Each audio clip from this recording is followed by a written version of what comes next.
Imaginez un homme qui entre dans un bar, quelque part au nord du Mexique. Il ne porte pas une armure. Il n'a pas de super pouvoir. Il ne donne même pas vraiment l'impression de vouloir parler longtemps.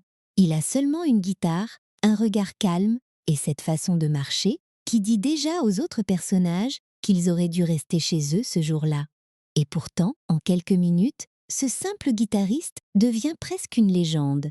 Pas parce qu'il explique qui il est, pas parce qu'on nous donne un grand discours sur son passé, mais parce que le film entier le filme comme une rumeur devenue chère. C'est ça, la magie de Desperado. Le film ne commence pas comme un thriller classique. Il commence comme une histoire qu'on raconte avant de savoir si elle est vraie. Un homme arrive, parle d'un massacre dans un bar, décrit un musicien armé jusqu'aux dents, et plus il parle, plus on sent que le mythe grandit dans la pièce. Les visages changent, les clients écoutent. Le barman doute, mais il écoute aussi. Et nous, spectateurs, on comprend tout de suite que Robert Rodriguez ne veut pas seulement nous montrer une vengeance. Il veut nous faire entrer dans une légende populaire, presque comme ces récits qu'on répète de bouche à oreille, avec chaque détail qui devient plus grand, plus fou, plus dangereux. Ce qui frappe encore aujourd'hui, c'est l'énergie brute du film. Desperado sort en 1995, à un moment très particulier du cinéma d'action américain. Les années 80 ont laissé derrière elles les corps massifs, les héros invincibles, les explosions très sérieuses.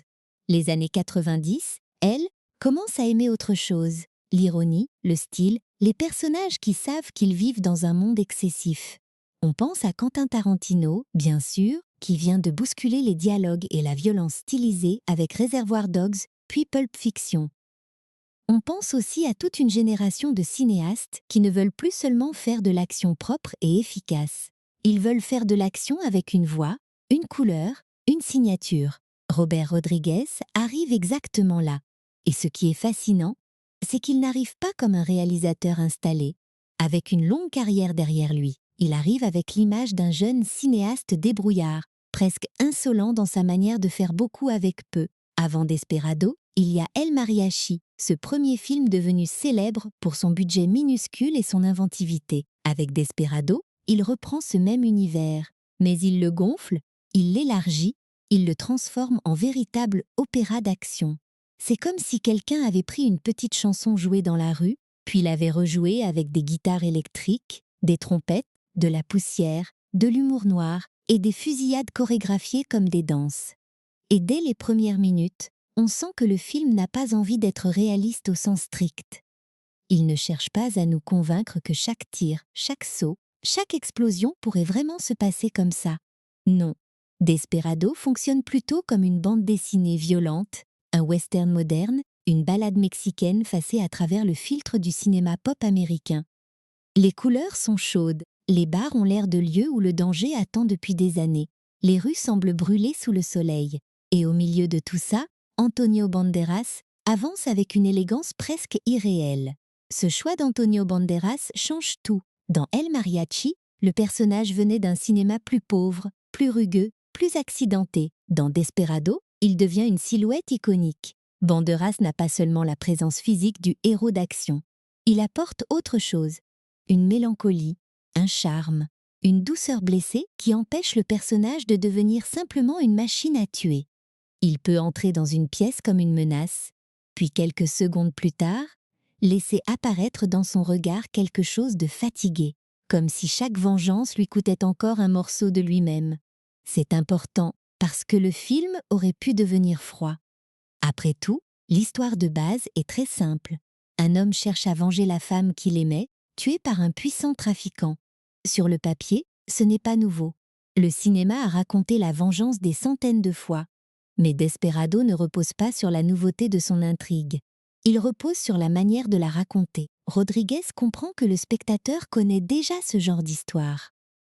Alors au lieu de faire semblant de réinventer la roue, il pousse tout vers le plaisir de mise en scène. Les entrées spectaculaires, les silences avant la violence, les regards échangés, les armes cachées dans des objets ordinaires. Et cette idée très simple mais géniale d'un étui à guitare qui contient bien autre chose que de la musique. Et justement, la musique n'est pas seulement un décor, elle fait partie de l'identité du film. Le héros est un mariachi, donc un musicien avant d'être un combattant. Cette contradiction donne au personnage quelque chose de presque tragique. Normalement, un musicien transporte des chansons, des souvenirs, des fêtes, des histoires d'amour. Lui transporte des armes. Son art a été remplacé par la vengeance. Son étui, qui devrait être un symbole de vie, devient un symbole de mort. Ce détail est simple, mais il dit beaucoup. Desperado est un film d'action, oui, mais sous son humour et ses excès, il parle aussi d'un homme qui a perdu la possibilité d'être simplement ce qu'il était. C'est peut-être pour ça que le film reste si agréable à revoir. On peut le prendre comme un pur divertissement, rapide, drôle, explosif. Mais on peut aussi y voir l'histoire d'un deuil qui s'est transformé en légende. Le héros ne raconte presque pas sa douleur, il la porte. Il la laisse apparaître dans ses gestes, dans sa solitude, dans sa manière de ne jamais vraiment appartenir au lieu qu'il traverse. Il arrive, il détruit, il repart. Comme les héros de westerns anciens, il semble condamné à rester en mouvement, parce que s'arrêter voudrait dire ressentir trop fort ce qu'il a perdu. Le côté western est d'ailleurs essentiel, même si Desperado se déroule dans un Mexique contemporain, avec des voitures, des téléphones, des armes modernes et des trafiquants, son cœur bat comme celui d'un western. Il y a des bars à la place des saloons, des tueurs à gages à la place des bandits de grands chemins, des rues poussiéreuses à la place des plaines mythiques. Et surtout, il y a cette logique très ancienne du cinéma de frontières. Un homme seul arrive dans un endroit corrompu et sa présence va faire exploser tous les équilibres. On a déjà vu cette structure ailleurs, chez Sergio Leone, dans certains films de Sam Peckinpah ou dans d'innombrables récits de vengeance. Mais Rodriguez la modernise avec un sens du rythme très années 90. Ce rythme, franchement, c'est l'un des grands plaisirs du film. Desperado ne demande pas au spectateur d'attendre longtemps. Il avance comme une chanson nerveuse. Une scène installe une tension, la suivante la libère. Un personnage raconte une histoire, puis cette histoire devient action. Un moment semble presque comique, puis il bascule dans la violence. Et ce mélange est risqué. Trop d'humour, et le danger disparaît. Trop de violence, et le film devient lourd. Rodriguez marche constamment sur cette ligne, avec une confiance assez impressionnante pour un cinéaste encore jeune à l'époque. Il faut aussi parler de l'image que le film donne de ses personnages secondaires. Dans beaucoup de films d'action, les seconds rôles servent juste à remplir l'espace autour du héros. Ici, même ceux qui apparaissent peu ont une texture. Steve Buscemi, par exemple, apporte dès l'ouverture une étrangeté parfaite. Il semble nerveux, presque trop bavard, mais c'est précisément sa façon de raconter qui donne au mythe du mariachi sa première forme. Cheech Marin, dans le rôle du barman, apporte ce mélange de méfiance et d'ironie qui rend la scène vivante. Et quand le film introduit Bucho, le trafiquant joué par Joaquim de Almeida, il ne le présente pas comme un monstre abstrait, il le montre comme un homme dangereux, mais aussi organisé, entouré, habitué à contrôler son territoire. Puis il y a Salma Hayek, dont l'arrivée donne au film une autre énergie. Son personnage, Carolina, n'est pas seulement une présence romantique, elle devient peu à peu un point d'ancrage, quelqu'un qui force le mariachi à redevenir humain, au moins par moments. Dans un film aussi dominé par la poussière, les armes et les corps qui tombent, Carolina apporte une chaleur différente. Elle n'efface pas la violence du monde, mais elle rappelle qu'il existe encore autre chose que la vengeance. Et c'est exactement ce dont le héros a besoin, même s'il ne le sait pas encore vraiment. Ce qui rend Desperado si typique de son époque, mais aussi si reconnaissable, c'est cette combinaison entre cool attitude et sincérité. Beaucoup de films ont essayé d'être cool. Certains vieillissent mal, parce qu'on sent trop l'effort. Ici, le style paraît naturel, presque instinctif. Les mouvements de caméra, les ralentis, les poses iconiques, les explosions absurdes, tout cela pourrait devenir ridicule si le film avait honte de lui-même. Mais il n'a jamais honte. Il assume son côté excessif avec un sourire en coin. Il sait que son héros est trop stylé pour être réaliste. Il sait que certaines fusillades ressemblent à des numéros de cirque. Et au lieu de s'en excuser, il transforme cette exagération en langage. Pour un public français ou européen, Desperado avait aussi quelque chose d'un peu différent du cinéma d'action américain, le plus standard. Ce n'était pas seulement une production hollywoodienne avec une star au centre. C'était un film traversé par une culture latino, par des sons, des visages, des lieux et une énergie qui ne ressemblait pas à l'action urbaine habituelle. Le fait que le film ait été présenté hors compétition au Festival de Cannes en 1995 dit d'ailleurs quelque chose de son statut particulier. Ce n'est pas un petit film d'auteur tranquille, mais ce n'est pas non plus un simple produit d'action anonyme. C'est un objet de cinéma très stylisé, populaire, bruyant, mais porté par une vraie personnalité. Et cette personnalité vient beaucoup de Rodriguez lui-même. Il écrit, réalise, produit, monte. Il n'est pas seulement le chef d'orchestre, il touche presque à tous les instruments. Cette manière de travailler donne au film une cohérence très forte. On sent la même main derrière le rythme, l'humour, les coupes, les idées visuelles. Même quand Desperado part dans l'excès, il ne donne pas l'impression d'un film fabriqué par comité. Il ressemble plutôt à un rêve de cinéma que quelqu'un aurait enfin eu les moyens de pousser plus loin. Voilà pourquoi l'ouverture de Desperado reste si efficace. Elle ne nous demande pas seulement « Voulez-vous savoir si cet homme va se venger ?» Elle nous demande plutôt « Voulez-vous entrer dans un monde où une rumeur peut devenir un héros, où une guitare peut cacher un arsenal, où la douleur peut se transformer en spectacle, et où un jeune cinéaste filme chaque scène comme s'il voulait prouver qu'il avait attendu toute sa vie pour faire exactement ça. Et une fois qu'on a accepté cette invitation, il devient difficile de quitter la route du mariachi.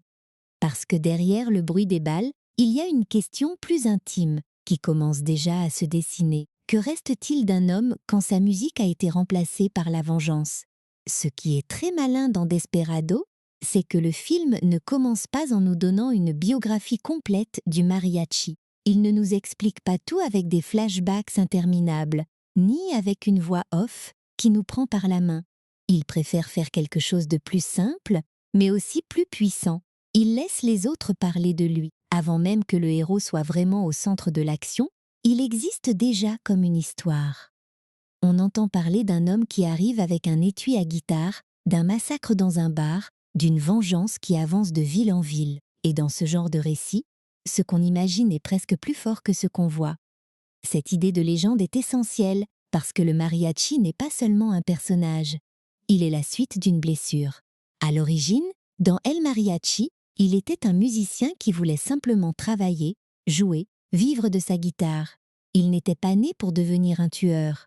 Et c'est ce qui rend sa trajectoire intéressante. La violence ne vient pas de nulle part, elle s'impose à lui, elle le déforme, elle l'arrache à son identité première. Desperado reprend ce personnage après cette transformation. Il n'est plus innocent, il n'est plus perdu de la même manière, mais il n'est pas vraiment guéri non plus. Il marche avec sa douleur comme on marche avec une cicatrice qui tire encore quand le temps change. Le moteur de l'histoire est clair. Le mariachi cherche Bucho, l'homme responsable de son malheur, celui qui représente tout ce qu'il a perdu. C'est une quête de vengeance, oui, mais le film ne la traite pas comme une simple ligne droite. Le héros ne sait pas toujours exactement où frapper. Il avance à travers des rumeurs, des contacts, des erreurs, des confrontations. Il entre dans un monde où tout le monde connaît quelqu'un, où les informations circulent dans les bars, les ruelles, les arrière-salles. C'est un territoire où le pouvoir ne se voit pas seulement dans les armes, mais dans les réseaux. Bucho est dangereux parce qu'il est partout, même quand il n'est pas à l'écran. Et c'est là que le film donne à son intrigue une forme presque musicale. Le mariachi avance comme un refrain qui revient, chaque fois un peu plus fort. Il arrive dans un lieu, la tension monte, la violence éclate, puis il repart. Entre ces explosions, le film ajoute des silences, des moments d'attente, des conversations qui installent la menace. On pourrait croire que ce type de structure devient répétitif, mais Rodriguez évite ça en changeant le ton de chaque scène. Une scène peut être nerveuse, une autre absurde, une autre presque romantique. Le film ne répète pas seulement le même affrontement, il varie la manière dont le mythe du héros se propage. Steve Buscemi joue un rôle très important dans cette propagation. Son personnage arrive comme un messager, presque comme un conteur de western. Il n'est pas le héros, mais il vend le héros aux autres personnages, et à nous aussi. Sa manière de raconter ce qu'il a vu rend l'ouverture savoureuse, parce qu'on sent qu'il prend plaisir à amplifier la peur. Il parle trop, il insiste sur les détails, il observe les réactions autour de lui. Et dans un film comme Desperado, ce genre de personnage est précieux. Il transforme une scène d'exposition en moment de théâtre. Au lieu de nous réciter des informations, il crée une ambiance, Le bar devient alors un lieu de légende. Dans beaucoup de films d'action, un bar est juste un décor pratique pour une bagarre. Ici, c'est presque une scène de tribunal, sauf que personne ne juge encore le mariachi, on évalue sa réputation. Ceux qui écoutent veulent savoir si cette histoire est vraie. Ils se demandent si cet homme existe vraiment ou si tout cela n'est qu'une exagération de plus. Et plus ils doutent, plus le film prépare le plaisir de voir la légende confirmée. C'est une vieille mécanique de cinéma, mais elle fonctionne merveilleusement bien. Annoncer un personnage avant de le montrer pleinement, c'est donner au spectateur le temps de l'attendre. Quand le mariachi apparaît vraiment, le film doit tenir sa promesse. Et il la tient avec style. Antonio Banderas n'entre pas seulement dans l'histoire, il entre dans l'image comme une silhouette déjà chargée de sens. Son visage est calme, ses gestes sont précis, et son étui à guitare semble contenir tout son passé. Ce qui est fort, c'est que le film ne le rend pas bavard. Il ne cherche pas à expliquer sa psychologie à chaque minute. Le personnage existe beaucoup dans le non-dit. Il a cette forme de douleur intérieure qu'on comprend sans qu'il ait besoin de la formuler. Mais ce silence n'est pas vide. Il permet au spectateur de projeter quelque chose sur lui. On devine un homme qui a aimé, qui a perdu, qui a survécu et qui ne sait plus comment revenir en arrière. Il n'est pas seulement en train de tuer pour se venger, il est aussi prisonnier de la seule chose qui lui reste, avancer jusqu'au bout. C'est une différence importante. Un héros de vengeance peut parfois sembler libre, comme s'il choisissait simplement de punir ses ennemis. Le mariachi, lui, semble parfois condamné par sa propre légende. Plus les autres le craignent, plus il doit correspondre à cette image d'homme impossible à arrêter. Bucho, en face, fonctionne comme un miroir inversé. Lui aussi est une figure de pouvoir. Lui aussi est entouré d'histoire, de peur, de loyauté forcée. Mais contrairement au mariachi, Bucho n'a rien de romantique. Il ne porte pas une douleur qui le rend mystérieux. Il porte un système. Il contrôle un territoire, des hommes, des affaires. Il appartient à un monde où la violence est organisée, rentable, presque administrative. C'est ce qui rend l'opposition intéressante. Le mariachi est une violence personnelle, née d'une blessure intime, tandis que Bucho représente une violence installée, structurée, protégée. Joaquim de Almeida donne à Bucho une présence assez élégante, ce qui évite de le réduire à une caricature. Il n'a pas besoin de hurler tout le temps pour paraître dangereux. Souvent, il observe, il mesure, il s'impatiente. Son autorité vient du fait que les autres personnages savent déjà de quoi il est capable. Et dans un film aussi stylisé, c'est utile d'avoir un antagoniste qui ne soit pas seulement un obstacle physique. Bucho est l'homme derrière les portes, celui qu'il faut atteindre, celui dont le nom circule avant le visage. Il est l'objectif, mais aussi le centre d'un monde malade. Entre ces deux pôles, Carolina devient beaucoup plus qu'un simple intérêt amoureux. Au départ, elle semble appartenir au décor de cette ville. Elle tient sa librairie, elle connaît les tensions locales, elle vit dans un environnement où il faut faire attention à ce qu'on dit et à qui on aide. Mais très vite, elle devient un personnage qui complique la trajectoire du mariachi.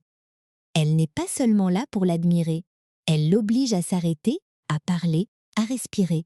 Elle crée une pause dans un film qui pourrait autrement foncer d'une fusillade à l'autre. La librairie de Carolina est d'ailleurs un détail très beau. Dans un monde dominé par les armes, l'argent sale et la peur, ce lieu représente autre chose. Des livres, des histoires, une possibilité d'évasion par l'imaginaire plutôt que par la violence. Ce n'est pas un hasard si le mariachi y trouve un refuge. Lui qui transportait autrefois de la musique, puis des armes, se retrouve dans un endroit rempli de récits.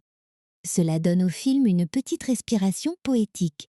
On ne quitte pas complètement le danger, mais on aperçoit pendant un instant un autre type de vie. La relation entre le mariachi et Carolina fonctionne parce qu'elle ne se construit pas seulement sur l'attraction. Bien sûr, Antonio Banderas et Salma Hayek ont une présence magnétique ensemble, et le film le sait très bien. Mais derrière le glamour, il y a une idée plus intéressante. Carolina voit l'homme derrière la légende.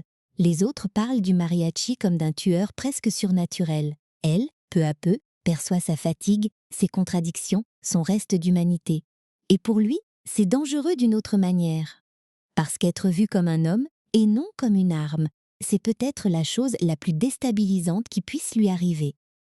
Ce qui est touchant, c'est que le film ne transforme pas cette romance en solution magique.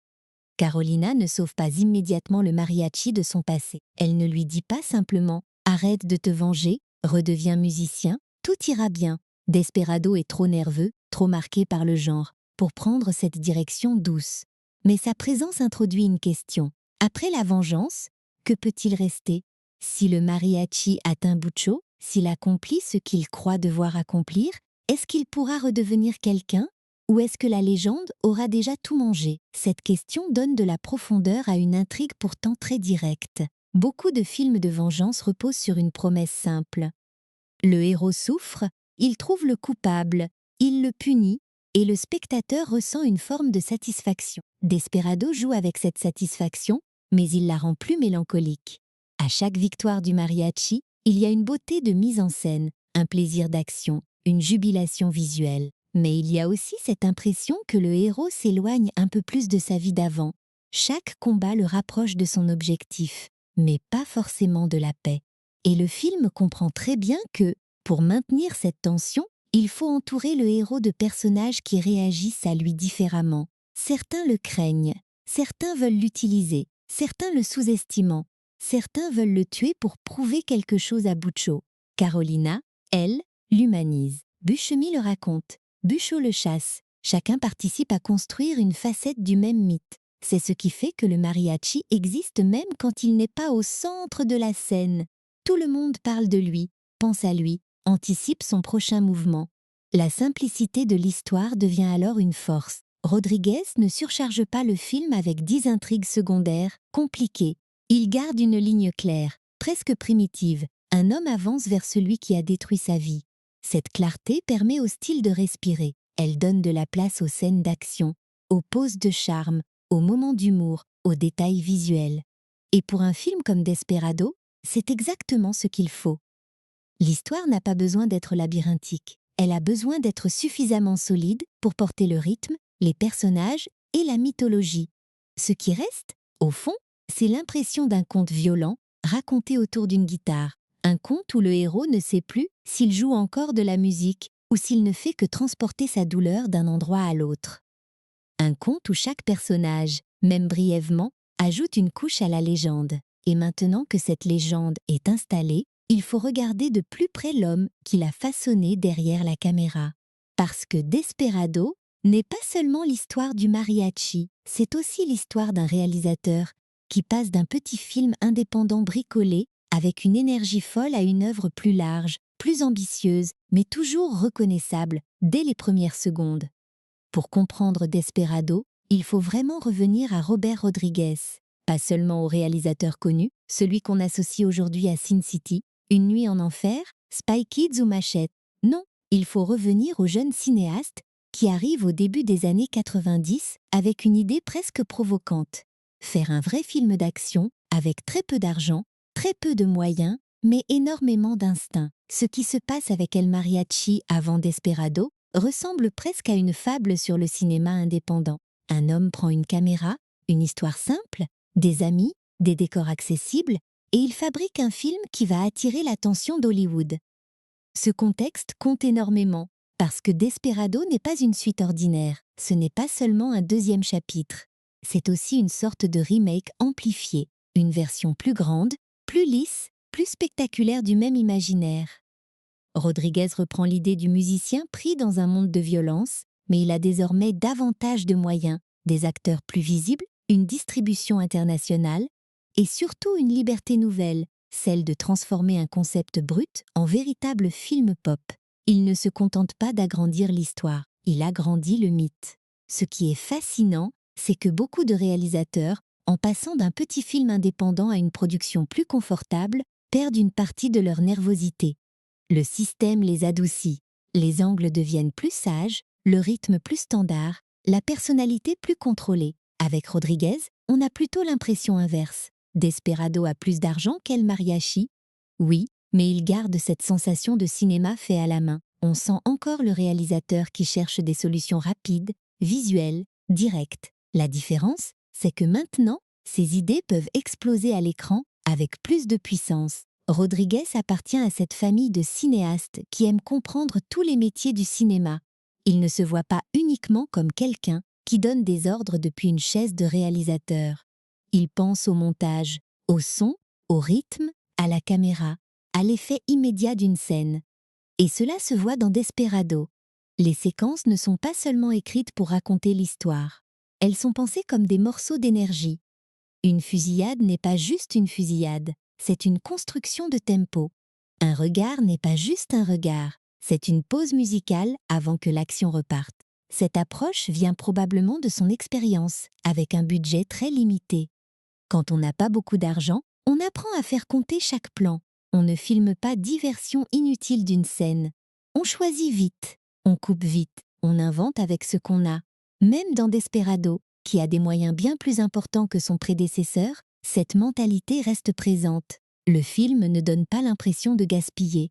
Il va droit au but, mais avec panache. Il préfère une image forte à une explication longue. Il préfère un geste mémorable à une scène trop bavarde. Et c'est exactement ce qui donne au film son rythme si particulier. On sent que Rodriguez ne pense pas seulement en termes de scénario, il pense en termes de sensations. Que doit ressentir le spectateur dans cette scène? De la tension? De l'amusement? Une montée d'adrénaline?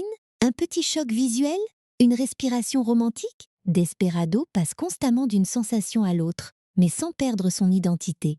Le film peut être drôle, brutal, charmeur, mélancolique, parfois presque absurde. Et pourtant tout semble appartenir au même monde. C'est une qualité rare, parce que mélanger les tons demande une grande confiance. Il y a aussi chez Rodriguez une manière très directe d'aimer le cinéma de genre. Il ne regarde pas le film d'action de haut. Il ne fait pas semblant de le déconstruire pour paraître plus intelligent que lui. Il l'embrasse. Il aime les héros iconiques, les armes improbables, les entrées théâtrales, les méchants stylisés, les dialogues courts, les images qui restent. Mais il ajoute à cela une vivacité moderne, une ironie légère, une vitesse qui correspond à son époque. Desperado ne se moque pas du cinéma d'action. Il le célèbre comme un terrain de jeu. Ce terrain de jeu, justement, a quelque chose de très personnel. Rodriguez est né au Texas, dans une famille d'origine mexicaine, et son cinéma porte souvent cette frontière culturelle. Dans Desperado, on n'est pas dans un Mexique documentaire, réaliste, observé avec distance. On est dans un Mexique de cinéma stylisé, rêvé, parfois caricatural au sens graphique du terme, mais jamais froid. Les couleurs, la musique, les visages, les bars, les rues, tout participe à créer un univers. Ce n'est pas un reportage, c'est une mythologie. Et comme toute mythologie, elle transforme le réel en images plus grandes que nature. On pourrait reprocher au film de simplifier son monde, bien sûr. Desperado ne cherche pas la complexité sociale d'un grand drame criminel. Il ne décortique pas le trafic, la corruption, les rapports de classe ou la politique locale. Mais ce n'est pas son projet. Son projet est de créer un western contemporain, un conte de vengeance où le décor devient mental.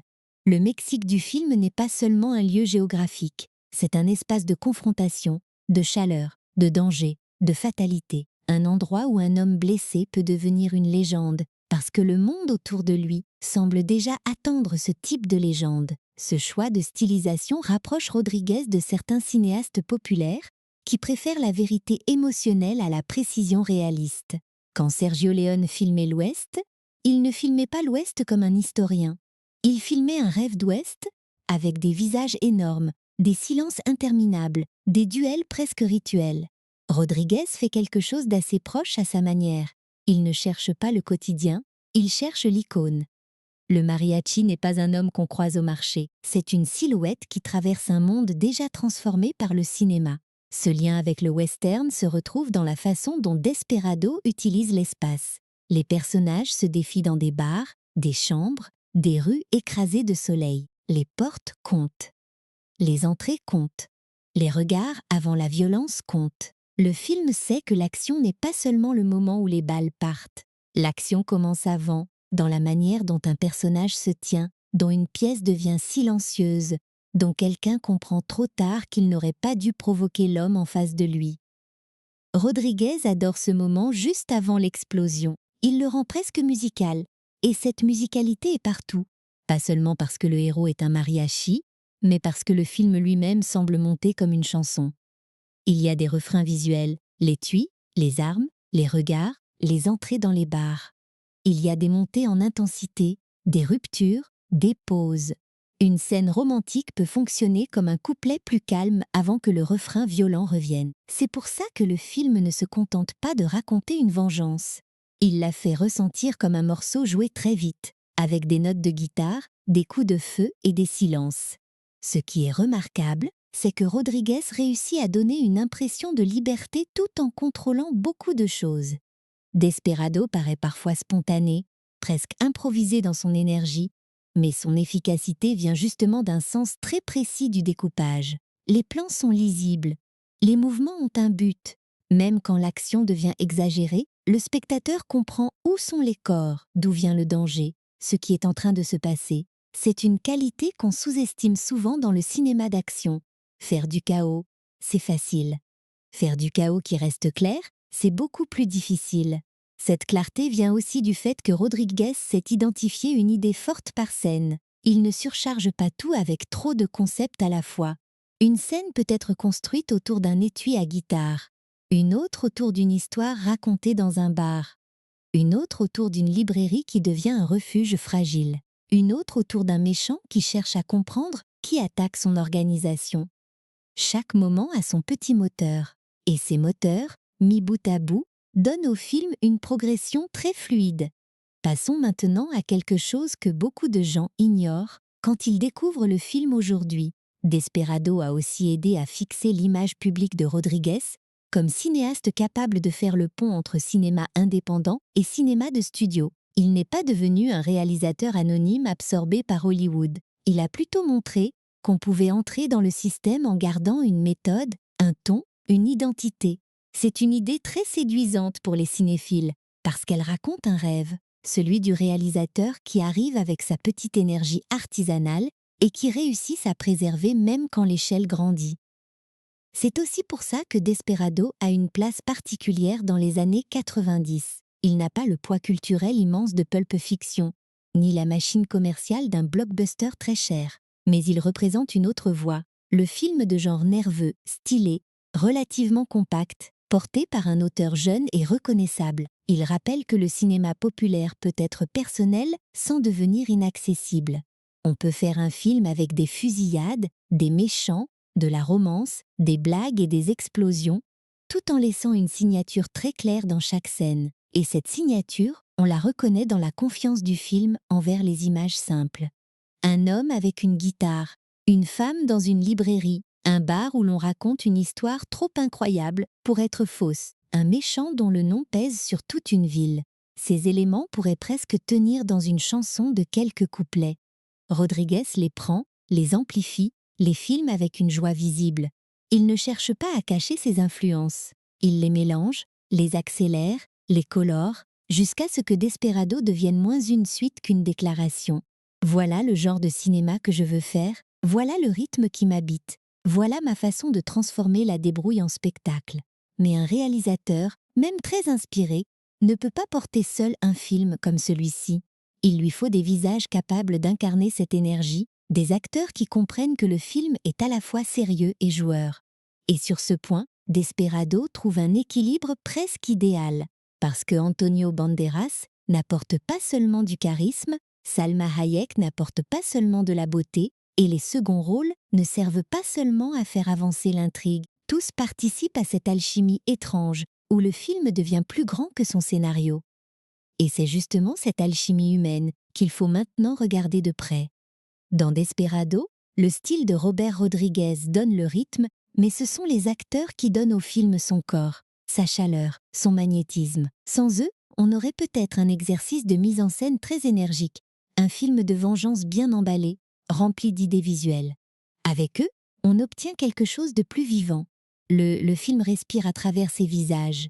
Il avance grâce à ses silhouettes. Et surtout, il comprend une chose simple. Dans un récit aussi stylisé, les personnages doivent être immédiatement lisibles, presque mythiques, mais jamais totalement vides.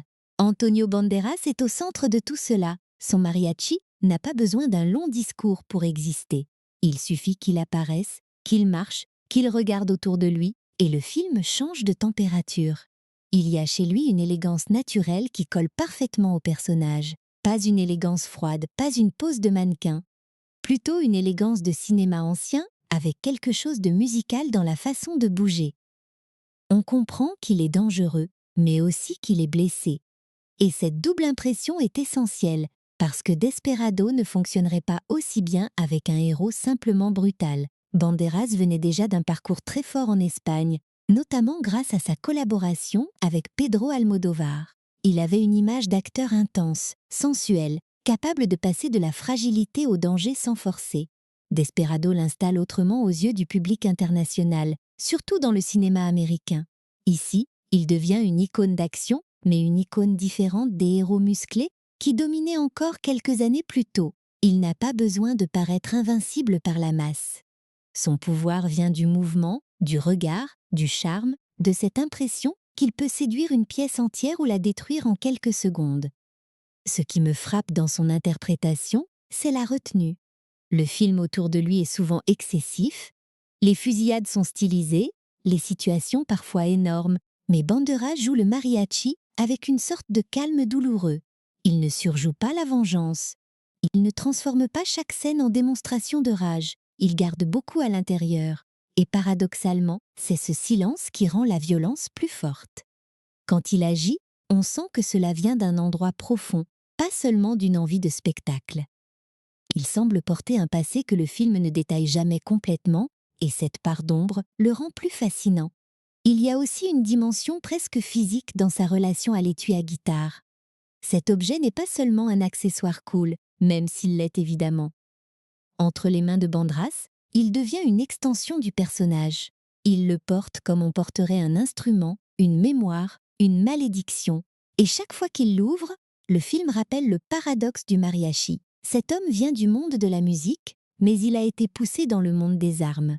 Son corps garde encore la grâce du musicien, tandis que ses gestes sont devenus ceux d'un survivant. Face à lui, Salma Hayek apporte une présence tout aussi décisive. Carolina aurait pu être écrite comme une simple figure de beauté, une femme placée sur la route du héros pour lui donner une motivation romantique.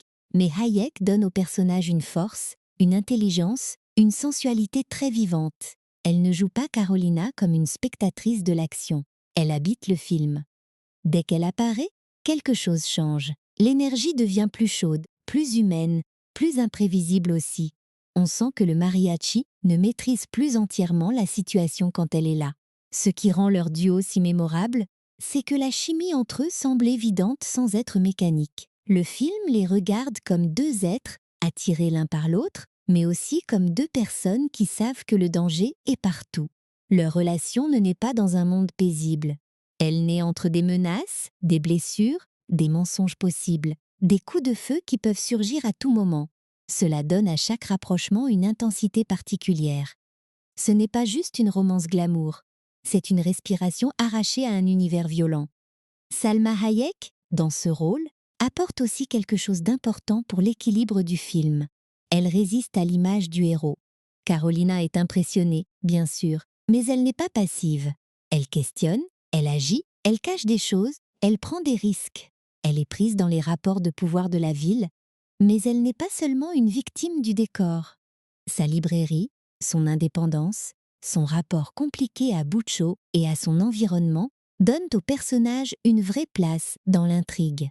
Elle n'est pas là uniquement pour adoucir le mariachi, elle révèle les contradictions du monde dans lequel il entre. Et puis il faut reconnaître que le film utilise la beauté de ses acteurs avec une conscience totale de son effet. Desperado est un film très sensuel, pas seulement au sens romantique, mais dans son rapport au corps, à la chaleur, à la sueur, au regard, aux couleurs. Banderas et Hayek deviennent des figures presque plus grandes que nature, parce que Rodriguez les filme comme des icônes pop. Leur visage capte la lumière, leur silence dure juste assez longtemps, leurs gestes semblent chorégraphiés même quand ils sont simples. Le film sait qu'il a deux présences magnétiques devant la caméra, et il les laisse occuper l'espace. Mais ce magnétisme ne fonctionnerait pas aussi bien si le reste de la distribution n'apportait pas des contrastes. Steve Buscemi, par exemple, joue dans un registre très différent. Sa présence nerveuse, son débit, son visage immédiatement reconnaissable créent un contrepoint parfait au calme dangereux de Banderas. Il n'a pas la posture du héros, il n'a pas non plus celle du méchant. Il est une sorte de témoin agité, quelqu'un qui semble toujours avoir vu un peu trop de choses et qui essaie de survivre en parlant plus vite que les ennuis. Son énergie ouvre le film avec une saveur particulière. Cheech Marin, lui, donne au bar une personnalité immédiate. Il suffit de quelques réactions, quelques regards, quelques intonations pour que le lieu devienne vivant. C'est souvent ça la force des bons seconds rôles. Ils font croire à l'existence d'un monde plus large que l'intrigue principale. On a l'impression que ce barman avait une vie avant l'arrivée du mariachi, qu'il connaît les règles de son territoire, qu'il sait quand rire et quand se méfier. Dans un film rapide, où l'on n'a pas toujours le temps de développer tout le monde, ce genre de présence est précieux. Joaquim de Almeida, dans le rôle de Bucho, apporte une autre forme de charisme. Il ne joue pas le méchant comme une bête incontrôlable. Il le joue plutôt comme un homme de pouvoir qui déteste perdre le contrôle. Bucho est élégant, sûr de lui, parfois impatient, mais jamais ridicule. Ce choix rend le personnage plus intéressant. Il ne représente pas simplement la menace physique. Il représente une organisation, un territoire, une hiérarchie. Quand ces hommes échouent, ce n'est pas seulement une contrariété personnelle. C'est son autorité qui se fissure, et le film sait tirer de cette fissure une tension croissante. Ce qui fonctionne bien aussi, c'est que chaque acteur semble comprendre le ton exact du film. Desperado n'est pas réaliste comme un drame criminel, mais il ne doit pas non plus devenir une parodie. Les performances doivent donc rester sur une ligne très précise, assez sérieuse pour qu'on croie aux enjeux, assez stylisée pour que le film garde son plaisir de genre. Banderas joue la douleur avec sérieux, mais accepte l'icône. Hayek joue l'intelligence et le désir, mais accepte le glamour. Buscemi joue l'humour nerveux, mais sans casser l'univers. Joaquim de Almeida joue la menace, mais avec une élégance qui évite le cliché trop facile. Cette cohérence de jeu donne au film une grande partie de son charme. On sent que les acteurs ne sont pas enfermés dans un réalisme gris. Ils ont le droit d'être plus grands que nature. Ils ont le droit d'être mémorables dès une entrée, un costume, un regard. Et c'est très important dans un film qui fonctionne comme une ballade violente. Dans une chanson populaire, chaque personnage doit apparaître vite, laisser une image forte, puis participer au mouvement général. Desperado applique presque cette logique. Un visage, une attitude, un danger, une émotion, et le récit avance. Il y a un autre aspect qu'on oublie parfois. Desperado a participé à installer une représentation plus visible d'acteurs latinos dans un cinéma d'action américain grand public des années 90. Bien sûr, le film reste produit dans un cadre hollywoodien et stylisé, avec toutes les limites que cela peut impliquer. Mais voir Antonio Banderas et Salma Hayek occuper le centre d'un film aussi charismatique, aussi populaire, aussi sûr de son pouvoir visuel, ce n'était pas anodin. Pour beaucoup de spectateurs, ces deux visages sont devenus indissociables de l'énergie du film. Cette visibilité n'est pas seulement une question d'image, elle change la musique même du film, les accents, les corps, les références culturelles, les lieux, les chansons. Tout cela crée une texture différente de l'action hollywoodienne plus standardisée. On ne regarde pas un héros interchangeable placé dans un décor exotique. On regarde un film dont l'identité vient précisément de ce mélange de cultures, de langues, de mythes et de codes cinématographiques. Le résultat n'est pas un documentaire sur une réalité sociale. C'est un fantasme de cinéma, mais un fantasme qui porte une couleur très reconnaissable. Et quand on revoit Desperado aujourd'hui, ce sont souvent ces visages qui restent avant même certains détails de l'intrigue. Banderas avançant avec son étui. Hayek dans sa librairie, à la fois lumineuse et méfiante. Buscemi qui raconte trop bien une histoire trop dangereuse. Joaquim de Almeida qui sent son monde se dérégler. Ces images restent parce que le casting donne au film une mémoire émotionnelle. On ne se souvient pas seulement de ce qui arrive. On se souvient de la manière dont ces personnages occupaient l'écran. Voilà pourquoi le casting de Desperado n'est pas un simple emballage autour du style de Rodriguez. Il en est le cœur battant. Le réalisateur apporte la vitesse, la forme, l'énergie. Les acteurs apportent la chair, le charme, les contradictions. Sans Banderas, le mariachi pourrait être un concept amusant. Sans Hayek, Carolina pourrait être une fonction de scénario. Sans les seconds rôles, le monde de Bucho pourrait sembler vide. Ensemble, ils transforment une histoire de vengeance assez simple en expérience de cinéma pleine de présence. Et maintenant que ces personnages sont bien installés, il faut regarder ce que le film fait avec eux à l'écran. Parce que Desperado ne se contente pas de réunir des acteurs charismatiques. Il les place dans un langage visuel très précis, fait de mouvements rapides, de fusillades presque chorégraphiées, de musique omniprésente, d'humour sec et de gestes iconiques. C'est là que le film devient vraiment lui-même, non pas seulement dans ce qu'il raconte, mais dans la façon dont il transforme chaque action en spectacle, chaque entrée en pause et chaque note de guitare en promesse de chaos. Ce qui rend Desperado immédiatement reconnaissable, ce n'est pas seulement son histoire de vengeance, c'est sa manière de bouger. Le film a une énergie physique presque électrique, comme si chaque scène était construite pour produire une sensation avant même de produire une information. On pourrait couper le son pendant quelques minutes et reconnaître quand même le style.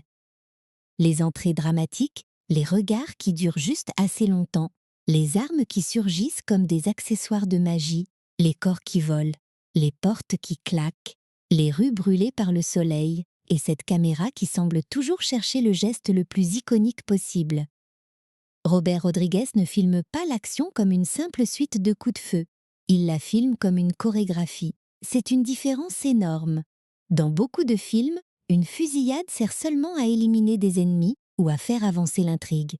Ici, elle devient une sorte de danse dangereuse. Les personnages roulent, glissent, sautent, se cachent, réapparaissent. L'espace est utilisé comme une scène. Les tables, les barres, les murs, les escaliers, les fenêtres, tout peut devenir un élément de rythme.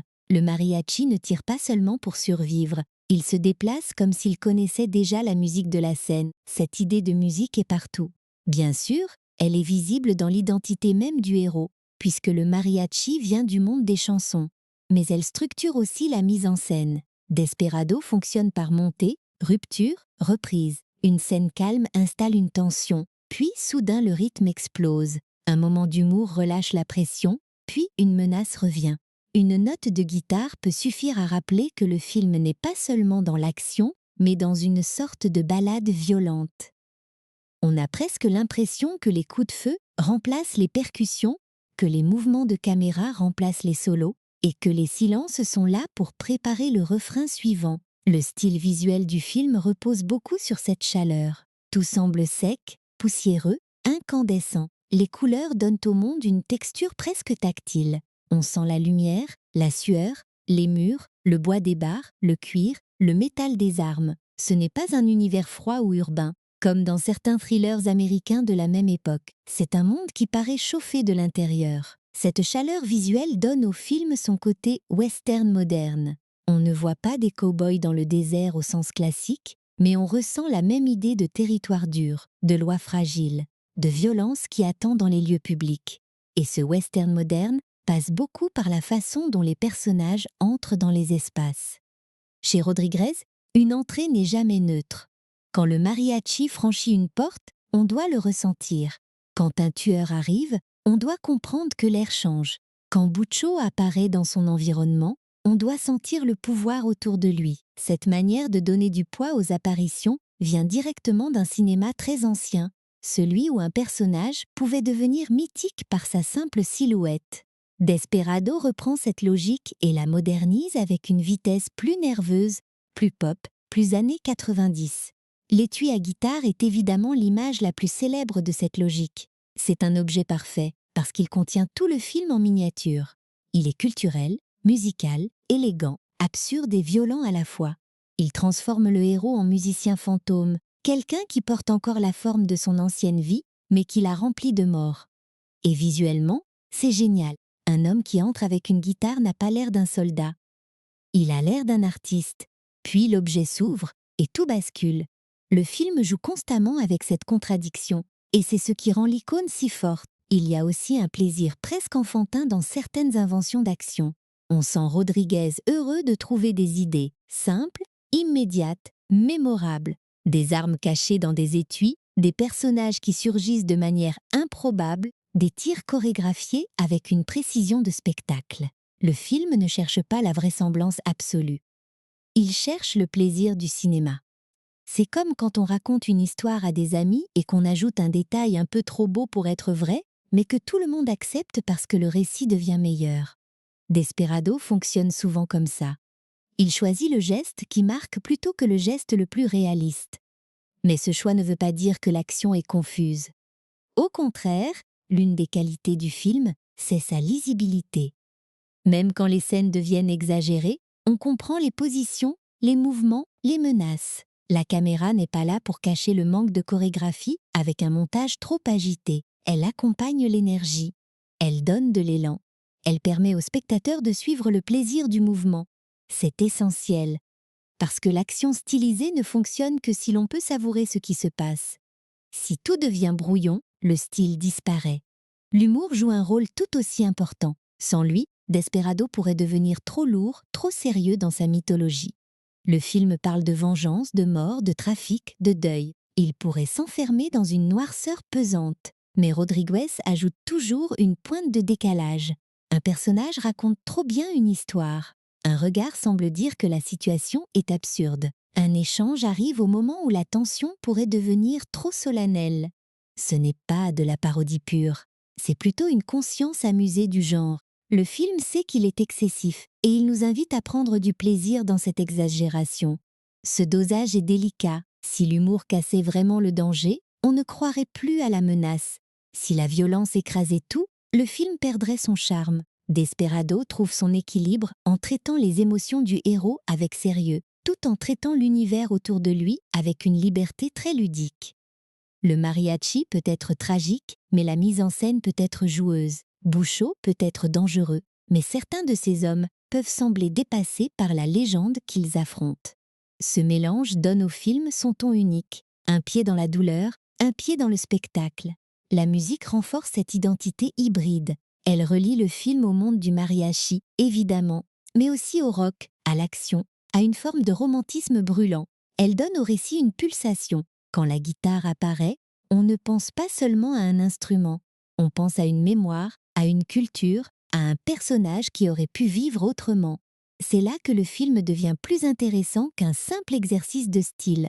La musique rappelle sans cesse que le héros porte une contradiction. Il a l'âme d'un artiste et la trajectoire d'un homme condamné à combattre. Cette contradiction influence aussi les scènes plus calmes. Quand le film ralentit, ce n'est pas seulement pour laisser souffler le spectateur. C'est pour laisser apparaître ce que l'action cache. Le mariachi, dans les pauses, redevient moins une légende qu'un homme. Carolina, dans ces moments-là, n'est plus seulement la femme qui entre dans son destin. Elle devient celle qui peut entendre le silence derrière le bruit. Ces respirations donnent une autre texture au film. Elles empêchent la succession de fusillades de devenir mécanique. Elles rappellent que le spectacle a un cœur, même s'il bat très vite. Le style de Desperado tient aussi à sa façon d'utiliser les corps.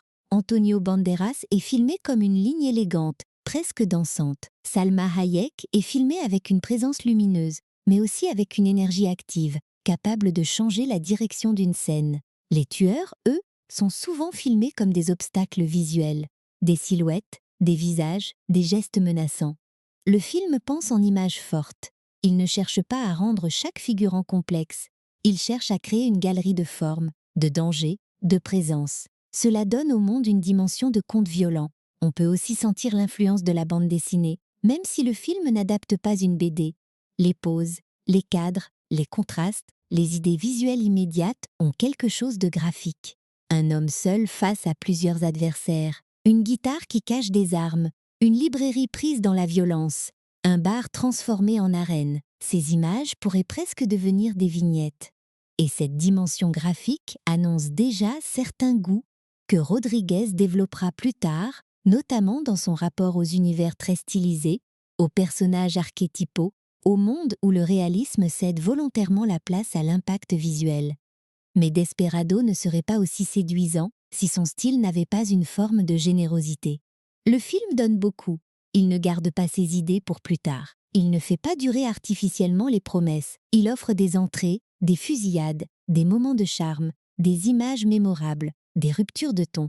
C'est un cinéma qui semble dire au spectateur « Voilà ce que j'ai, prenez-le, amusez-vous, laissez-vous emporter ». Cette générosité explique en partie pourquoi le film a gardé une telle affection chez beaucoup de spectateurs. Il ne prétend pas être plus noble que son genre, il veut être intense, vivant, mémorable. Et pourtant, sous cette générosité, il y a une vraie maîtrise du rythme. Le film sait quand accélérer et quand ralentir. Il sait que le spectacle fatigue s'il ne laisse jamais d'espace. Il sait aussi qu'un personnage devient plus fort quand on ne le montre pas tout le temps en train de triompher. Le mariachi est iconique, mais il n'est pas invulnérable au sens émotionnel. Carolina apporte une respiration, mais elle est elle-même prise dans le danger. Buccio semble contrôler son monde, mais ce contrôle se fissure scène après scène. Tout cela crée une dynamique qui dépasse la simple addition de scènes cool. Ce qui reste alors, c'est cette impression rare d'un film qui a trouvé son propre tempo.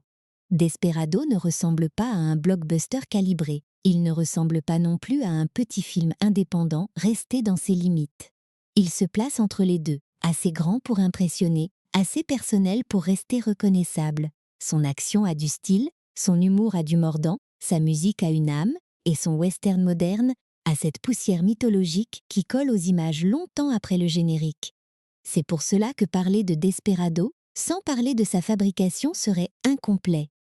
Parce que derrière cette fluidité, cette chaleur et cette énergie apparemment spontanée, il y a un tournage, des choix de production, des lieux, des contraintes, des acteurs secondaires, des caméos, et toute une manière de travailler qui donne au film son caractère. Le spectacle paraît naturel, presque évident, mais il est né de décisions concrètes, parfois très simples, parfois très inventives. Et c'est souvent dans ces détails de production qu'on comprend le mieux pourquoi Desperado a ce goût si particulier, à la fois artisanal et explosif.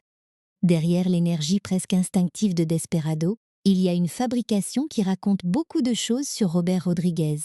Le film a beau paraître plus ample, plus spectaculaire et plus hollywoodien qu'El Mariachi, il garde une façon très directe de faire du cinéma. On n'a pas l'impression d'un immense dispositif écrasant, où chaque décision doit passer par 10 bureaux. On sent plutôt une équipe qui cherche l'efficacité, la vitesse, le plaisir visuel, et qui transforme les contraintes en style. C'est souvent là que Rodriguez est le plus intéressant. Il ne cache pas toujours la simplicité des moyens. Il l'utilise pour donner au film une personnalité. Le tournage s'est déroulé au Mexique, notamment autour de Ciudad Acuña, dans l'état de Coahuila, près de la frontière avec le Texas. Ce détail compte parce que le film porte vraiment cette sensation de frontière. Pas seulement une frontière géographique entre deux pays, mais une frontière de cinéma. Entre le western et le polar, entre l'artisanat indépendant et la production de studio, entre la balade romantique et la fusillade explosive. Les lieux choisis ne sont pas de simples décors neutres. Ils apportent au film cette chaleur poussiéreuse, cette impression de rue écrasée par le soleil, de bâtiments où le danger peut sortir par n'importe quelle porte. Ce qui est intéressant avec ces décors, c'est qu'ils ne sont jamais filmés comme des cartes postales tranquilles. Rodriguez ne s'arrête pas pour dire aux spectateurs « Regardez comme c'est beau ». Il intègre les lieux dans le mouvement de l'action. Un bar devient une arène. Une rue devient une ligne de fuite. Une chambre devient un piège possible. Une librairie devient un refuge fragile. Le décor n'est pas là pour décorer, justement. Il sert le rythme. Il donne aux personnages des endroits où se cacher, se confronter, se perdre, se retrouver. Et en même temps, il crée une identité visuelle qu'on reconnaît immédiatement. On retrouve ici l'un des grands talents de Rodriguez, faire sentir un monde avec quelques éléments forts. Il n'a pas besoin d'expliquer pendant 10 minutes comment fonctionne la ville, qui contrôle quoi, qui a peur de qui. Il montre des regards, des hommes armés, des lieux tenus par la loi du silence, des personnages qui savent plus qu'ils ne disent. Le spectateur comprend vite que Buccio n'est pas seulement un criminel isolé, il est un pouvoir local. Son influence est dans l'air. Elle pèse sur les commerces, sur les conversations, sur les hésitations. Cette économie de narration donne au film une efficacité redoutable. La production de Desperado est aussi intéressante parce qu'elle arrive après le phénomène El Mariachi. Ce premier film avait créé autour de Rodriguez une aura de cinéaste débrouillard, capable de faire beaucoup avec presque rien. Avec Desperado, la question était donc délicate. Comment agrandir l'univers sans perdre cette nervosité? Comment donner au public un film plus spectaculaire sans effacer ce qui avait rendu le premier si vivant? La réponse de Rodriguez consiste à garder une structure simple, mais à amplifier les sensations. Plus de charisme, plus de chorégraphie, plus de couleurs, plus d'humour, plus de musique. Le squelette reste direct, mais la peau du film devient flamboyante. Ce passage à une échelle plus grande se voit aussi dans le casting. Desperado ne se contente pas d'un héros et d'un méchant. Il peuple son monde avec des visages qui apportent chacun une note différente. Certains rôles sont courts, mais ils restent en mémoire parce que le film les présente avec une énergie immédiate. Dans un récit aussi rapide, c'est essentiel. Un personnage doit parfois exister en quelques secondes. Une attitude, une voix, une silhouette, et on comprend son rôle dans l'univers. C'est presque une logique de bande dessinée ou de chanson populaire. Chaque figure doit avoir une couleur claire. Steve Buscemi en est l'exemple parfait. Sa présence au début du film donne une saveur très particulière à l'ouverture. Il raconte, il dramatise, il installe la légende. Et son jeu, légèrement nerveux, un peu décalé, apporte une texture qui évite au film de se prendre trop gravement au sérieux. On a l'impression qu'il appartient à un autre monde de cinéma, plus ironique, plus urbain, et c'est justement ce contraste qui fonctionne. Il vient parler d'un mythe sanglant, avec une énergie de témoin inquiet, presque fasciné par sa propre histoire. Cheech Marin, lui, donne au bar une personnalité presque instantanée. Il n'a pas besoin de long développement pour marquer la scène. Son personnage comprend qu'il se passe quelque chose, mais il essaie encore de garder le contrôle de son espace. Dans ce genre de film, le barman est souvent un rôle très symbolique. C'est celui qui connaît les rumeurs, les habitudes, les dangers. Il se trouve à l'endroit où les histoires circulent avant de devenir des affrontements. Et Desperado utilise cette fonction avec beaucoup de plaisir. Il y a aussi les présences plus inattendues, les apparitions qui donnent au film son côté famille de cinéma. Quentin Tarantino apparaît dans une scène devenue célèbre pour son humour étrange, presque absurde, avec cette façon très reconnaissable de prendre toute la place en parlant. Son apparition n'est pas longue, mais elle inscrit Desperado dans un moment précis du cinéma des années 90, quand une nouvelle génération de réalisateurs et d'acteurs semblait circuler d'un projet à l'autre avec une énergie commune. On sent la proximité entre les univers, même s'ils restent différents. Goût pour les dialogues décalés, amour du cinéma de genre, violence stylisée, humour noir. Cette apparition fonctionne aussi parce qu'elle ne détourne pas complètement le film. Elle apporte une parenthèse, un moment de bizarrerie, puis l'histoire reprend son élan. Rodriguez sait que ce genre de caméo peut devenir envahissant s'il dure trop longtemps ou s'il attire toute l'attention sur lui-même. Ici, il l'utilise comme une épice. On la remarque, elle donne une saveur particulière à la scène, mais elle ne change pas le plat principal. Le film reste celui du mariachi. Les seconds rôles liés à l'action participent aussi à cette texture. Danny Trejo, par exemple, impose immédiatement une présence physique. Même quand un personnage parle peu, le visage de Trejo raconte déjà un monde de violence, de dureté, de danger. C'est le genre d'acteur dont la simple apparition modifie l'ambiance d'une scène. Et dans Desperado, où les personnages doivent souvent être identifiables très vite, ce type de présence est extrêmement utile. On comprend le danger avant même qu'il soit expliqué. Ce goût pour les visages forts rejoint une tradition du western et du cinéma d'exploitation. Les grands films de genre savent que les silhouettes comptent autant que les dialogues. Un tueur doit avoir une forme, un allié doit avoir une énergie, un méchant doit occuper l'espace d'une manière précise. Rodriguez utilise cela avec beaucoup d'instinct. Il choisit des acteurs qui apportent immédiatement une texture, puis il les place dans des scènes où leur présence suffit à enrichir l'univers. C'est simple, mais très efficace. Derrière les décors, il se passait quelque chose d'inhabituel. Rodriguez travaillait avec une logique de polyvalence assez rare à Hollywood. Il avait déjà pris l'habitude, sur ses premiers projets, de toucher à plusieurs aspects du film. Cette mentalité se retrouve dans Desperado, même si l'échelle est plus grande. On sent un réalisateur qui pense au montage pendant qu'il tourne, qui pense au son pendant qu'il imagine l'action, qui pense au rythme global plutôt qu'à une simple accumulation de belles images. Le résultat, c'est un film qui avance avec une cohérence très forte. Cette cohérence se voit particulièrement dans la manière dont les scènes d'action semblent conçues pour être montées avec précision. Chaque idée visuelle a une fonction. Une porte s'ouvre, un personnage se retourne, un objet révèle sa vraie nature, un corps traverse l'espace. Ce n'est pas du désordre filmé au hasard. Même quand tout paraît exploser, le film garde une clarté de construction. Et cette clarté est probablement liée à la façon très pratique dont Rodriguez aborde la mise en scène. Il ne se demande pas seulement si une scène est spectaculaire, il se demande comment elle va être vue, comprise, ressentie. Il faut aussi rappeler que Desperado s'inscrit dans une trilogie informelle autour du mariachi. Il vient après El Mariachi et avant Il était une fois au Mexique. Desperado 2. Mais au moment de sa sortie, il fonctionne parfaitement seul. C'est important. Le film n'oblige pas le spectateur à connaître tous les détails du précédent.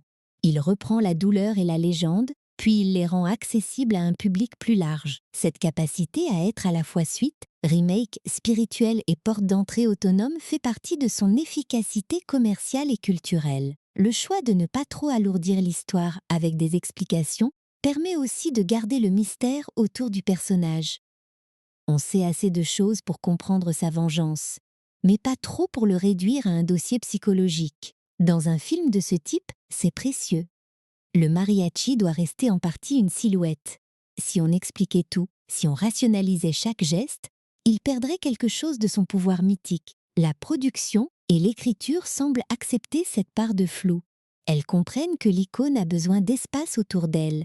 Et puis, il y a cette dimension très concrète du plaisir de tournage qui semble se sentir à l'écran. Desperado n'est pas un film poli jusqu'à devenir froid. Il a des aspérités, des ruptures, des moments très stylisés, des idées parfois presque folles. On sent le goût du jeu. Pas un jeu irresponsable, mais le jeu d'une équipe qui sait qu'elle fabrique un objet populaire et qui veut lui donner du panache. C'est peut-être pour cela que le film a mieux vieilli que certains produits d'action, plus chers de la même époque. Il porte encore l'empreinte d'une envie. Cette envie se voit dans les détails. La manière dont les armes surgissent, la manière dont les personnages secondaires entrent et sortent, la manière dont le décor devient immédiatement exploitable, la manière dont la musique prolonge l'action. Rien ne semble totalement anonyme. Même les scènes qui existent surtout pour faire avancer l'intrigue ont souvent un petit angle, un geste, une note d'humour, une image.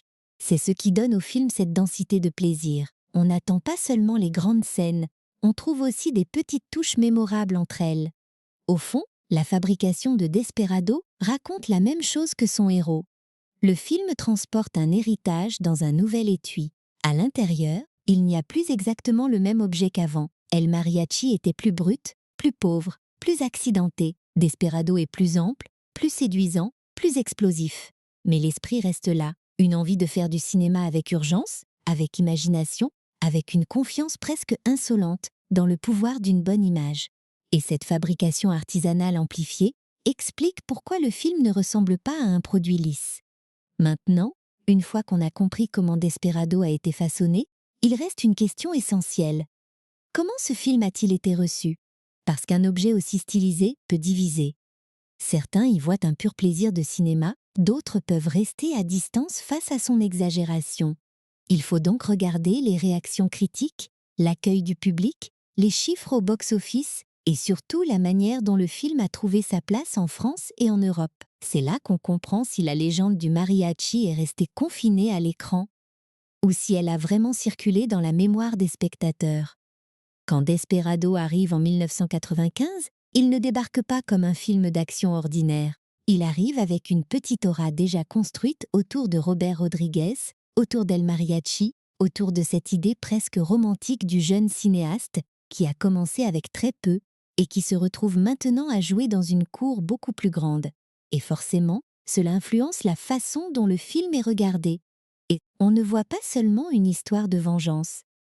On voit aussi une promesse. Est-ce que Rodriguez va réussir à garder son énergie artisanale avec plus de moyens? Est-ce que le style va survivre au passage vers un cinéma plus visible, plus international, plus commercial? La réponse du public, dans l'ensemble, a été assez claire. Desperado a trouvé sa place. Le film n'a pas été un gigantesque blockbuster planétaire, mais il a largement dépassé la taille de son projet d'origine. Avec un budget relativement modeste pour une production américaine d'action, il a rapporté plusieurs dizaines de millions de dollars dans le monde. Ce n'est pas seulement une performance financière.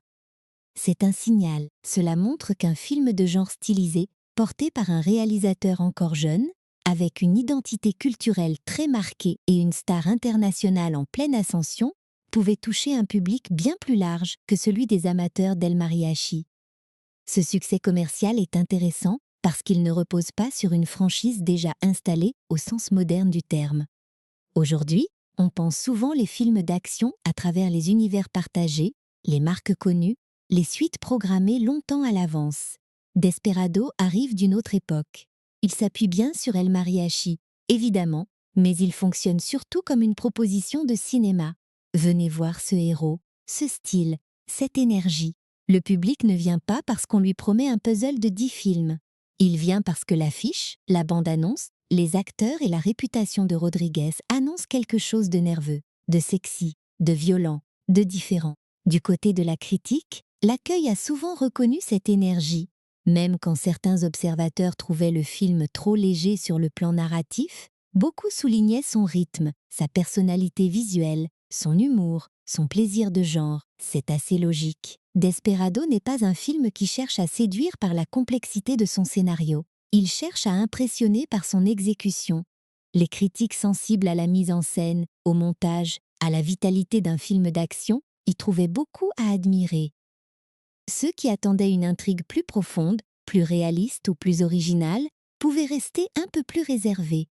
Cette division est presque inscrite dans l'ADN du film. Desperado est un film de surface au meilleur sens du terme. La surface y est expressive.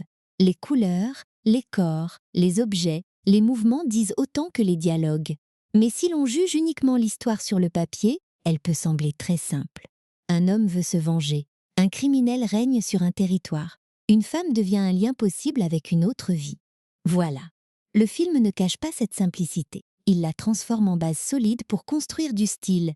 Et selon la sensibilité de chacun, cela peut être une limite ou une grande force. En France, le film sort sous le même titre, Desperado, ce qui est important parce que le mot a déjà une résonance très forte. Il évoque le hors-la-loi, l'homme dangereux, la solitude, le western, la chanson, le mythe. Le titre n'a pas besoin d'être traduit pour fonctionner auprès du public français. Il sonne comme une promesse de cinéma. Et dans le contexte français des années 90, où les spectateurs cinéphiles suivent à la fois le cinéma d'auteur, le cinéma américain populaire et les révélations venues de festivals, Desperado trouve une place assez particulière, trop pop pour être un film d'auteur traditionnel, trop personnel pour être un simple produit d'action anonyme. Le passage du film à Cannes, hors compétition, participe aussi à cette image. Cannes ne transforme pas Desperado en drame prestige, bien sûr, et ce n'est pas son rôle. Mais cette sélection signale que le film est regardé comme un objet de cinéma, pas seulement comme une machine à fusillade. Il appartient à cette catégorie de films populaires qui intéressent les festivals parce qu'il porte une signature. Pour un public européen, ce type de reconnaissance peut changer la perception. On ne parle pas simplement d'un divertissement américain bruyant. On parle d'un film de genre qui a une personnalité assez forte pour être discuté dans un cadre cinéphile. C'est aussi là que la réception européenne devient intéressante. Le cinéma d'action américain a toujours eu une grande place en Europe, mais tous les films d'action ne sont pas reçus de la même façon. Un film très formaté peut marcher commercialement puis disparaître assez vite.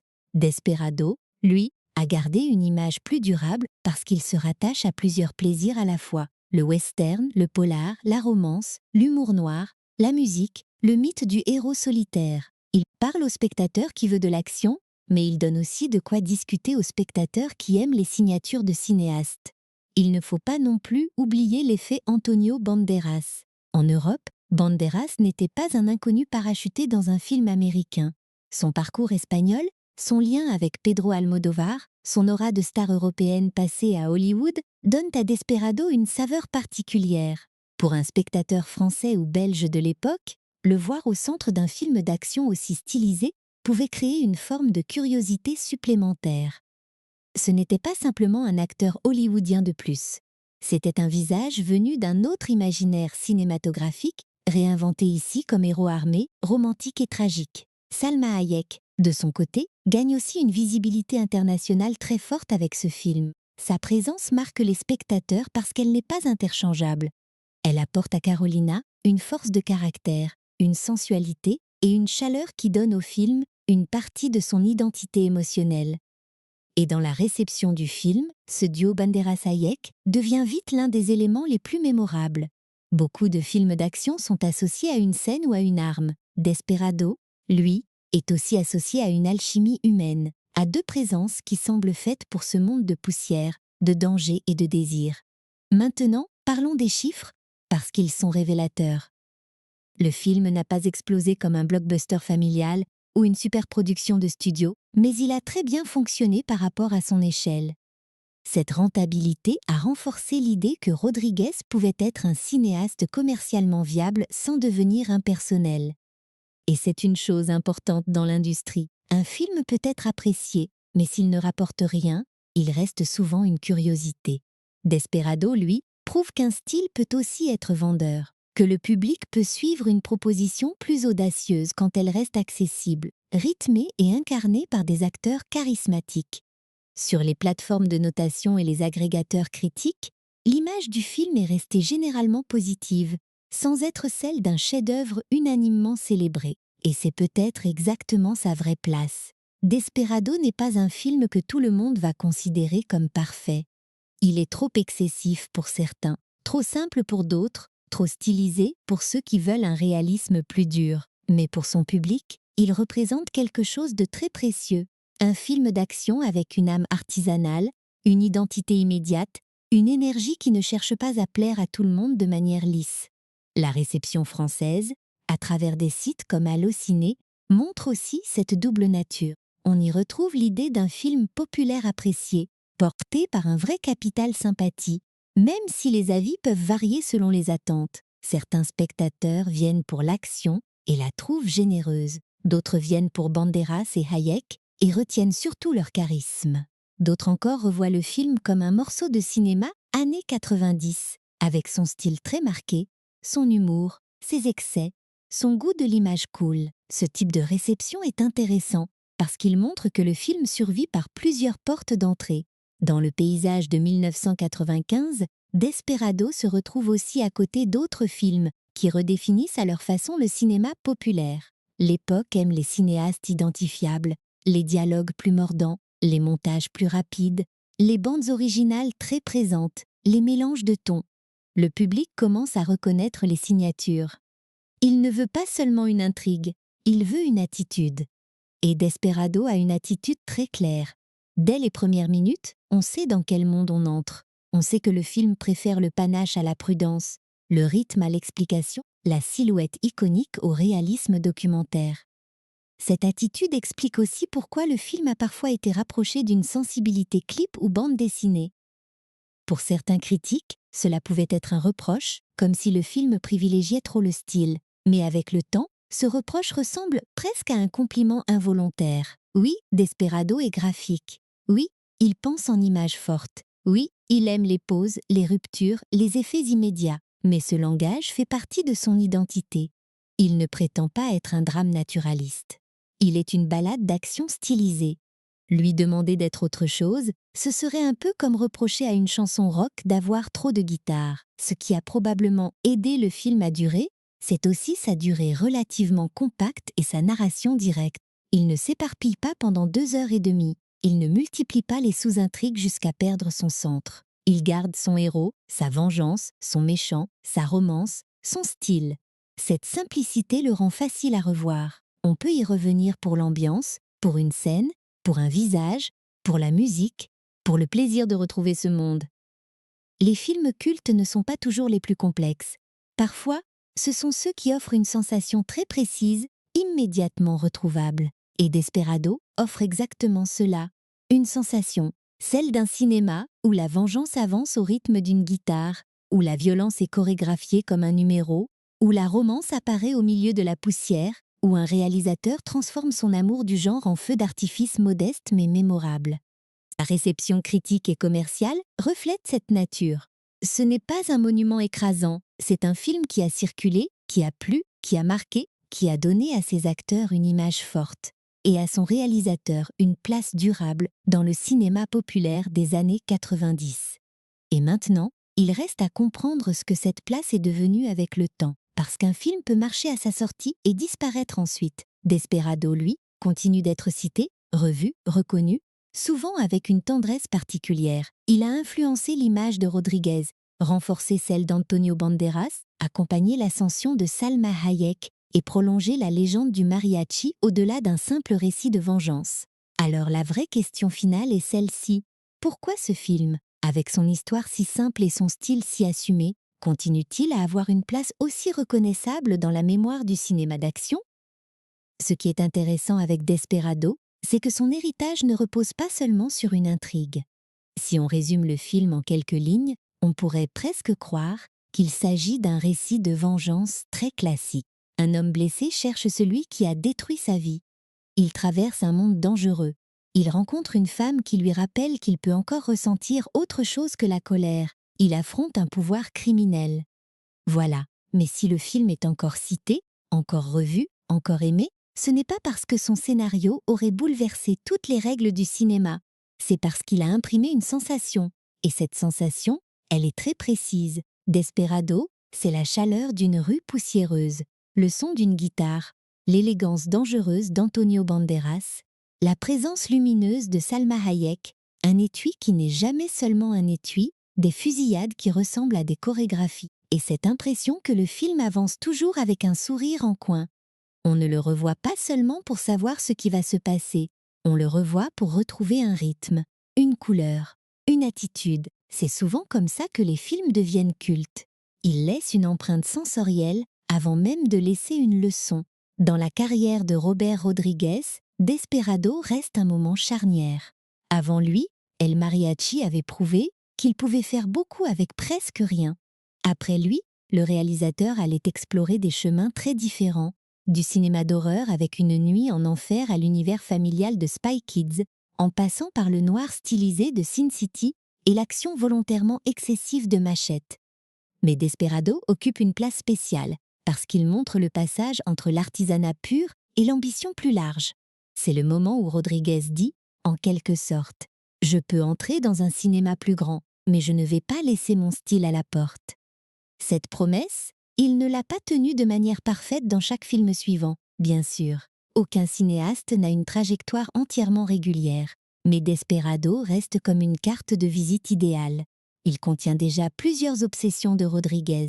Les héros iconiques, les univers frontaliers, les armes improbables, les personnages plus grands que nature, l'humour sec, les collaborations fidèles, la volonté de toucher à plusieurs aspects de la fabrication. Quand on regarde le film aujourd'hui, on a presque l'impression de voir un manifeste déguisé en film d'action. Le film est aussi essentiel dans la construction de la trilogie du mariachi. El Mariachi était la graine. Desperado est l'explosion. Puis, Il était une fois au Mexique. Desperado 2 viendra prolonger le mythe dans une forme encore plus baroque, encore plus chargée, avec Johnny Depp et une intrigue plus vaste. Mais pour beaucoup de spectateurs, Desperado reste le point d'équilibre le plus séduisant. Il est plus ample qu'El Mariachi, mais moins dispersé que la suite. Il a assez de moyens pour devenir spectaculaire, mais pas assez pour perdre son nerf. Il est exactement au croisement où l'énergie indépendante rencontre le plaisir populaire. Pour Antonio Banderas, le rôle du mariachi a également compté. Il n'était pas son premier grand rôle, évidemment, et sa carrière ne se résume pas à ce film. Mais Desperado a fixé une image internationale très forte, celle d'un acteur capable d'être à la fois romantique, dangereux, drôle par moments, mélancolique et absolument crédible dans une silhouette d'action. Il n'était pas un héros américain standard.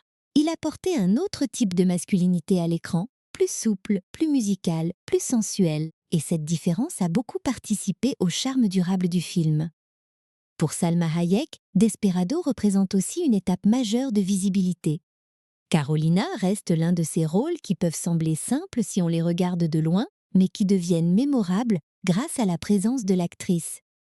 Hayek donne au film une intensité qui ne vient pas seulement de la romance.